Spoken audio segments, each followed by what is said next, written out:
If you have a story to tell, then Radio 1584 is your platform. Contact us on 012 374 1584. That is 012 374 1584. Radio 1584, window to your world. Assalamu alaikum wa rahmatullahi wa barakatuh. Very strange, Naeem, to be sitting next to you after how many years? 15 years. Wa alaikum assalam wa rahmatullah, Sheikh. Yeah, I think it's 25, more like, 15 years, you're right. No, 25 years. 1996 we were together here in the radio station. When the radio station was at its infancy in, that was Fatima Center. Fatima Center. Yeah, good old days. Now we're meeting for a different reason. The 1st of November is the big day that you are looking forward to. And what motivates you to be involved in wanting to be a councillor? What's your motivation? I think, Sheikh, you know me for a very long time. Activism is in my blood. I've always been an activist. I think activism, you can't, it's not something that you can achieve or study to do. Activism is something that you're born with in your blood. From I was a young man of 10 years old, I was always an activist in various fields in the community. And I thought, I seen the way things are going, and to be part of President Cyril Ramaphosa's renewal program. And I wanted to be part of it and to contribute to my community. And I thought the best way to contribute is to become a councillor and to assist my community on the ground and to assist the president in the ANC to rebuild. You know, to be honest with you, Naeem, I was quite surprised when my colleagues told me that, Naeem is standing for being a councillor. I said, which Naeem? I said, Naeem Patel, the one you used to present with Radio 15. I was taken aback, honestly. I was taken aback, and I asked myself, it's been quite a long time since we spoke. What are the current projects that you are involved in, tangible current projects that people can pinpoint and say, this is Naeem Patel's projects? So currently I'm involved in COVID care, which is the biggest project in the world today.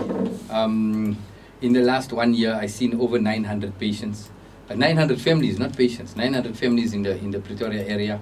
So what happens is we have a call center, calls come in for COVID. We know in COVID, people don't visit the COVID patients. Even doctors are afraid, many doctors are afraid to go to COVID patients. So basically we visit COVID patients, we assist them in terms of medication, taking their vitals, advice, offering them a COVID care solution together with doctors. Obviously, the doctors will monitor it from their surgeries and so on. So my biggest project this year the biggest focus was basically COVID. That was what our whole community was affected by. Over 500 people dying in Lodium only since January this year. Thinking from last year, it's probably much more.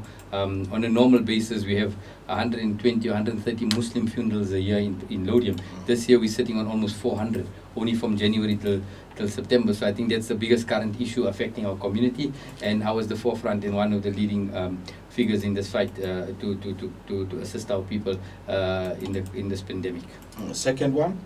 I've been involved in a lot of other projects. One is food hampers, food for various communities, Gerardsville, White Blocks, Itiraleng, Lotus Gardens, also feeding COVID patients. Special food was prepared for all the COVID patients. At times it was up to 200-300 a day we were feeding in terms of COVID. I'm also involved in assisting communities like the Bangladesh flats with regards to their water issues, their water bill, the water crisis they're going through, and so on. Okay, it looks like most of the people that we're speaking to, they're so much worried about Bangladesh. It has changed names now. It's no more Bangladesh, it's Mogadishu. Yeah. Anyway, that was on a lighter note. Now, Naeem, can you go into detail regarding what other project besides your COVID care, your Bangladesh flats concern, what other projects are you involved in using your own resources and voluntarily? Whatever I told you is voluntary. I work for full time, so whatever I do for a community is all voluntary. I don't do anything where I charge. So yeah, those are the projects now. For the last So as I told you, I'm an activist for the last 37 years.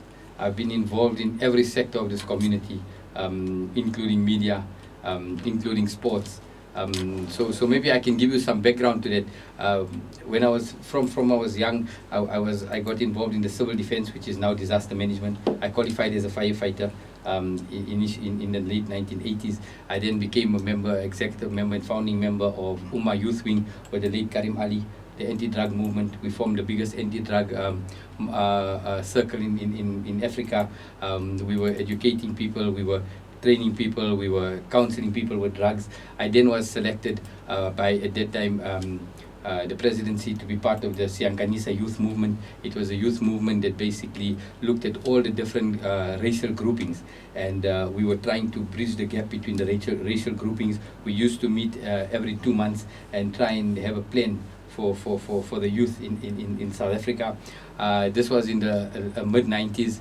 Then I joined 1584 as an activist. On radio, I did 3 programs at that time. I remember one was Politically Speaking, having guests like the former Deputy Minister Andries Nel and various other political figures. I then did a sports program before the late Nazir Dawood. I was doing sports on a Thursday, and then I did a light note humor program on Saturdays. So I was basically doing 3 programs. At that time, I was also the secretary of the ANC in Pretoria for Lodium, and the assistant secretary for the Centurion Zone for the ANC. Involved in many projects via the ANC. The Oliver North Bosch Crisis Committee, when the 70 shacks burnt down, basically took charge of that and rebuilt the Oliver North Bosch area that burned down at that time. I then went on to be part of the White Blocks Residents Association, where we revamped White Blocks in terms of the fencing you see currently, the devil's fencing, the pre-painting.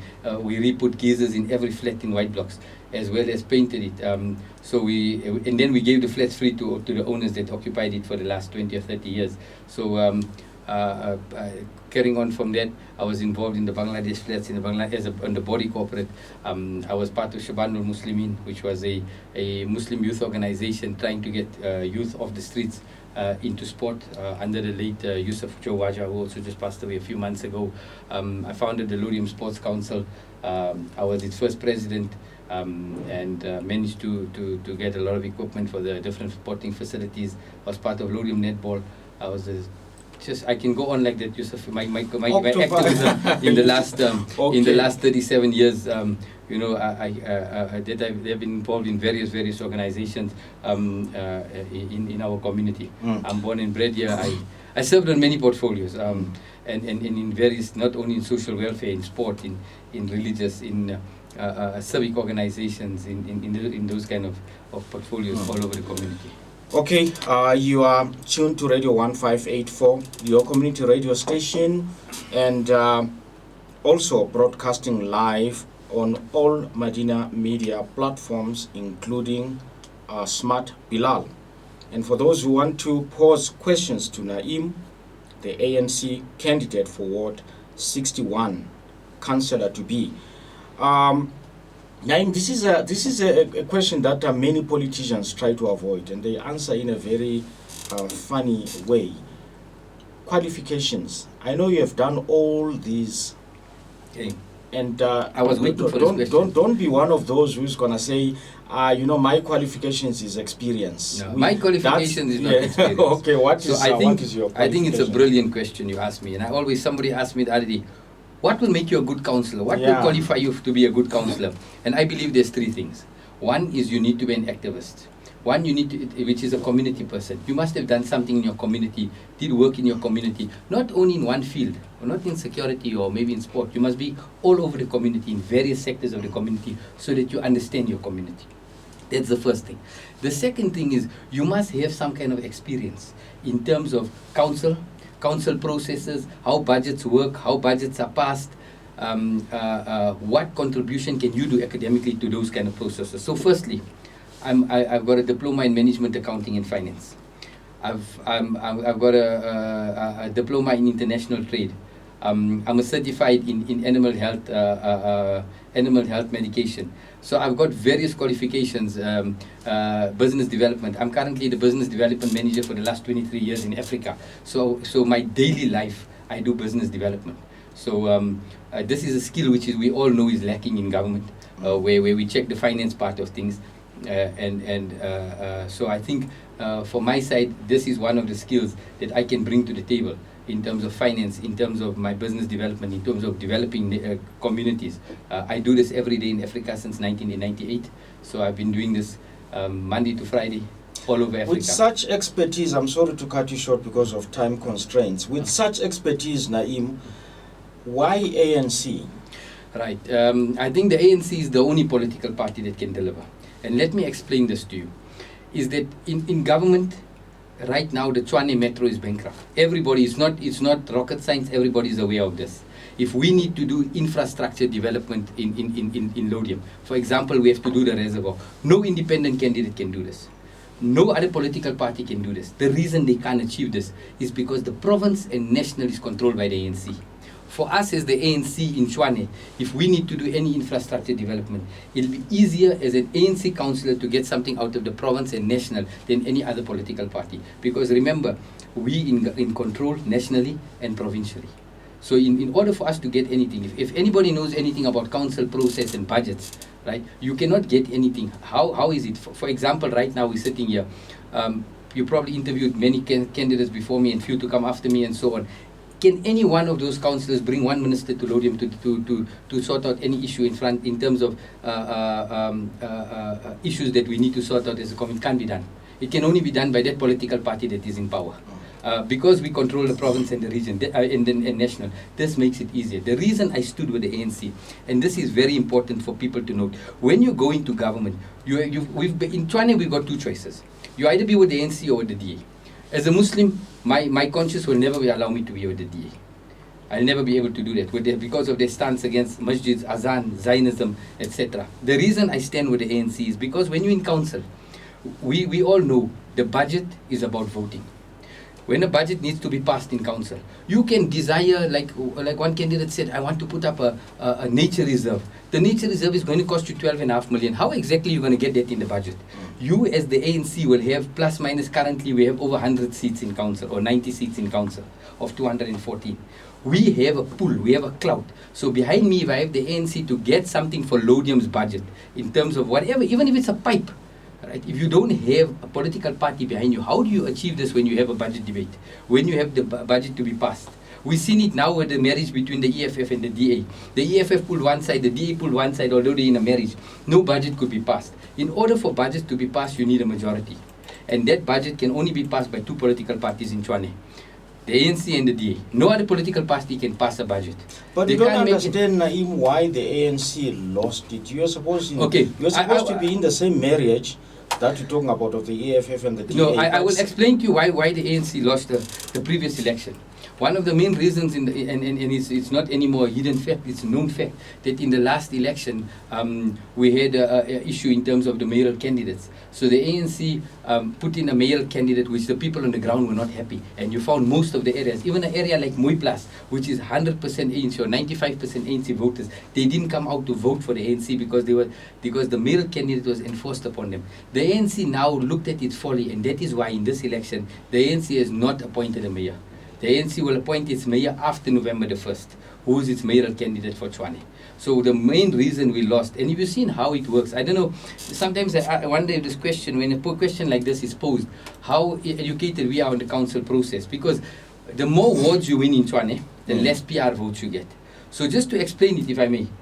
So right now, the ANC won Tshwane.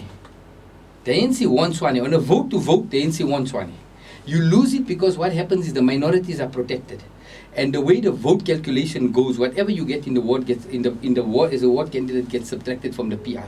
So sometimes the more ward you win, the less PR you get. That is how the system has been. This was done in Kodesa in 1994, and then again in 1996 when the local government act came in, is how these seats will be allocated. So in terms of one man, one vote, the ANC won outright in Tshwane. But in terms of the way it's calculated by council, many ANC people, and you can check this in the media all over, many ANC did not vote because of the mayor. The ANC people wanted Comrade Sputla to be the mayor, and the ANC put a different candidate. So people in Mamelodi, people in many parts of Tshwane did not vote. And at this time, the ANC has changed their stance and has not announced now a mayoral candidate. So we'll only announce that was about my next question. That have you rectified? Have you learned anything from your previous mistakes? Anyway, you have answered that question. Now, the last question. Now, this is your question that is gonna really either make you or break you. Mm-hmm. I'm sure you're confident that you're gonna make it. I don't know, but anyway, if elected, what is your plan of action for the next 5 years? Very briefly. You've got only 2 minutes. I think the plan of action for the next 5 years, I can't just summarize it in 2 minutes, but there's various problems. So what we've done is we've divided Lodium into different sections. Lodium 3 sections, Iteraleng, Erasmia 2 sections, and then Gerardsville. So this is my full ward. So in terms of Iteraleng, obviously the first thing is to get land and relocation, as well as housing and for the community there, put in better chemical toilets and electrification. So the main thing for Iteraleng is basically your housing and your relocation where they can get service stands. In terms of the rest of Lodium, you look at infrastructure. We need to look at one of my first priorities is to look at what provincial government, not only how to build a reservoir, another reservoir, how to get another reservoir. I'm not saying it's a plan that's going to take place in 1 year, but we need to start the investigation so that we can see we need another reservoir. The reservoir right now can only service about 35,000 people, and we are about plus minus 60,000 people in the ward. So obviously you need infrastructure. Then it's other infrastructure like the Lodium Civic Center, the Lodium Cemetery, the Erasmia Hall. So we need to reinvest into a lot of our infrastructure is old. We need to invest in infrastructure and make sure that our infrastructure is now upgraded and back to standard. In terms of, I'm not sure how much time I have, but then you have the okay, so I think I have to round up. Yeah, my plan, my manifesto is released. People can have a look at it. We will publish it extensively in the week. But yeah, we have a plan for Lodium. I'm born in this community. I've lived here all my life. I know the challenges. I've been involved in various sectors in the community. And yeah, I hope people out there can give me a chance. And everyone knows Comrade Farouk Esop, Councillor Farouk Esop has delivered. I never met one person in the last 2 months that I've been campaigning that said to me Farouk didn't deliver. And if Farouk Esop delivered, understand one thing, he only delivered because the ANC was behind him. As an individual in council, you can't deliver. You can only deliver if you have a political party that allows you that space and that power in council to be able to negotiate and get things done. We used an expression with the previous people that we interviewed. Cry, beloved Lodium. Do you think in 5 years you can turn that around? Cry, beloved Lodium, to its glory days. I think the damage is just too much. I think never mind turning it around. I think we can make it better than the glory days. I think one thing is glory days. In glory days, we didn't have a lot that we have now. In glory days, we had 2 places of prayer for Muslim people. Today, we have 12 or 14. So we have to do it better than glory days. We mustn't only go to set our goal as glory days. We must set our goal that we want to make it better than the glory days. And I think we can do that together with the community, with community participation, which is very important. All community organizations. I must say this: if I come in, and inshallah I want to work with all community organizations and all candidates that are on the list today as candidate councils, because I believe everyone can bring something to the table. So we all work together collectively, and we won't make it. We can sort the problem out. Thank you, Mr. Naeem Patel from the ANC. And just to give you an idea, in exactly 5 minutes, we are going to be having Tandiwe Thomas Hlaku from the EFF, inshallah, at 11:30. And you are tuned to Radio 1584. Mr. Naeem, thank you very much, and all the best, inshallah, for your aspirations. And let's hope we'll engage you again before the 1st of November. Walaikum salam wa rahmatullahi wa barakatuh. And that was Naeem Patel. And inshallah, as I've said, we're going to be having EFF at 11:30. And we still have got Action SA and National Freedom Party that are going to be coming up, inshallah. From my side, Yusuf Mustafa, assalamu alaikum wa rahmatullahi wa barakatuh. Radio 1584, your community radio station.